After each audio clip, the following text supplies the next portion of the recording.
Assalamualaikum warahmatullahi wabarakatuh. Saya Nabilatul Hikmah, NIM T 2018-9038 dari Program Studi Tadris IPS IAIN Jember akan mensimulasikan kegiatan pembelajaran yang bertemakan Masa Kemerdekaan Republik Indonesia 1945. Assalamualaikum warahmatullahi wabarakatuh. Selamat pagi anak-anak. Sehat semuanya? Ada yang tidak masuk hari ini? Alhamdulillah kalau hadir semua. Sebelum kita memulai pelajaran pada pagi hari ini, baiknya kita berdoa terlebih dahulu. Berdoa dimulai. Berdoa selesai. Bu Guru mau bertanya, siapa sih yang membacakan teks proklamasi kemerdekaan? Ya, benar sekali. Insinyur Soekarno dan Dr. Andes Muhammad Hatta. Beliau dikenal sebagai Bapak Proklamator Kemerdekaan Republik Indonesia. Untuk kalian yang masih bingung mengenai pertanyaan tadi, ada baiknya kalian perhatikan dengan baik ya kegiatan pembelajaran hari ini. Nah, anak-anak perhatikan gambar pada buku halaman 200 ya. Kalian amati gambar tersebut. Gambar tersebut merupakan gambar pembacaan teks proklamasi kemerdekaan Indonesia. Setelah amati, kalian diskusikan hal apa yang ada di dalam gambar tersebut. Kemudian kalian berhitung ya 1 sampai 6. Yang angka 1 berkumpul dengan angka 1, yang angka 2 berkumpul dengan angka 2, dan yang angka 3 berkumpul dengan angka 3, dan seterusnya. Untuk kelompok 1 mencari persiapan kemerdekaan, untuk kelompok 2 mencari peristiwa Rengas Dengklok, kemudian untuk kelompok 3 mencari perumusan teks proklamasi, kemudian kelompok terakhir yaitu 4 mencari tentang pelaksanaan proklamasi kemerdekaan. Anak-anak, untuk mencari informasi tersebut kalian dapat menemukannya di buku siswa yang kalian punya, dan kali ini saya akan memberi kesempatan untuk membuka internet, mencari informasi dan materi sesuai dengan kelompok masing-masing. Setelah kalian berdiskusi, selanjutnya saya akan mempersilakan untuk presentasi di depan. Untuk yang maju duluan sesuai dengan nomor urut kelompoknya masing-masing. Dimulai dari nomor 1 ya. Untuk kelompok pertama dipersilakan dengan tema persiapan kemerdekaan. Beri semangat untuk kelompok pertama. Selanjutnya yaitu kelompok kedua dengan tema peristiwa Rengas Dengklok. Untuk kelompok kedua, ayo silakan maju ke depan. Beri semangat anak-anak untuk kelompok kedua. Selanjutnya untuk kelompok ketiga dengan tema perumusan teks proklamasi kemerdekaan. Ayo untuk kelompok 3 maju ke depan. Beri semangat anak-anak untuk kelompok ketiga.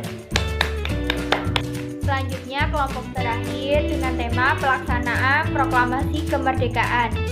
Untuk kelompok 4, ayo maju ke depan. Beri semangat untuk kelompok terakhir.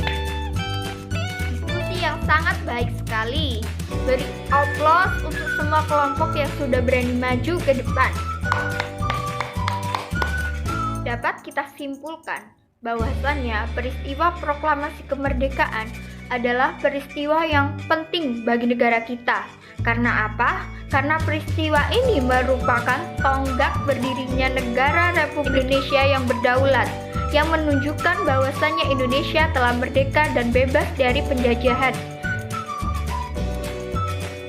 Setelah kita mengetahui bagaimana peristiwa proklamasi kemerdekaan Indonesia terjadi, selanjutnya kita akan mencari tahu bagaimana kehidupan ekonomi sosial masyarakat Indonesia pada masa kemerdekaan.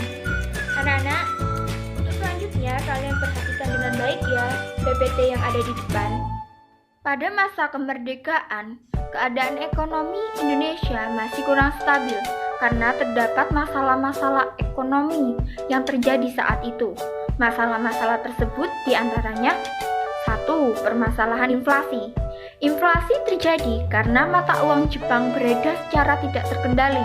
Pada saat itu, pemerintah tidak dapat menyatakan mata uang Jepang tidak berlaku karena masih belum memiliki mata uang sendiri. Karena inflasi inilah kas negara menjadi kosong. Yang kedua, permasalahan blokade laut oleh Belanda. Blokade ini menutup pintu keluar masuk perdagangan Indonesia. Akibatnya barang-barang di Indonesia tidak dapat diekspor dan Indonesia tidak dapat menolak barang impor yang sangat dibutuhkan. Tujuan Belanda melakukan blokade ini adalah untuk meruntuhkan perekonomian Indonesia. Sebelum Ibu lanjutkan ke kehidupan sosial masyarakat Indonesia pada masa kemerdekaan, apakah ada pertanyaan? Kalau tidak ada, Ibu lanjutkan. Selanjutnya yaitu kehidupan sosial masyarakat Indonesia pada masa kemerdekaan. Sebelum merdeka, terjadi diskriminasi rasial yang membagi kelas-kelas masyarakat. Namun, setelah merdeka, segala bentuk diskriminasi sosial dihapuskan dan semua warga Indonesia dinyatakan memiliki hak dan kewajiban yang sama di segala bidang. Selanjutnya pada bidang pendidikan, perubahan sangat kentara sekali. Pada masa penjajahan, kesempatan memperoleh pendidikan bagi anak Indonesia sangat minim dan sangat terbatas. Hanya anak-anak bangsawanlah yang dapat mengenyam pendidikan. Namun, setelah Indonesia merdeka, pendidikan di Indonesia pun membaik. Kemudian pada bidang kebudayaan, dalam bidang seni banyak muncul lagu yang bertemakan nasionalisme yang diciptakan oleh komponis nasional seperti Cornel Simanjuntak, Kusbini, dan Ismail Marzuki. Lagu-lagu tersebut antara lain Maju Tak Gentar, Bagimu Negeri, Halo Halo Bandung, dan lain sebagainya. Apa ada pertanyaan mengenai masa kemerdekaan Republik Indonesia? Jika tidak ada, kalian saya anggap mengerti dan memahaminya. Terima kasih telah mengikuti pembelajaran pada hari ini dengan baik. Kita tutup dengan bacaan Alhamdulillah. Alhamdulillahirabbil alamin. Wassalamualaikum warahmatullahi wabarakatuh.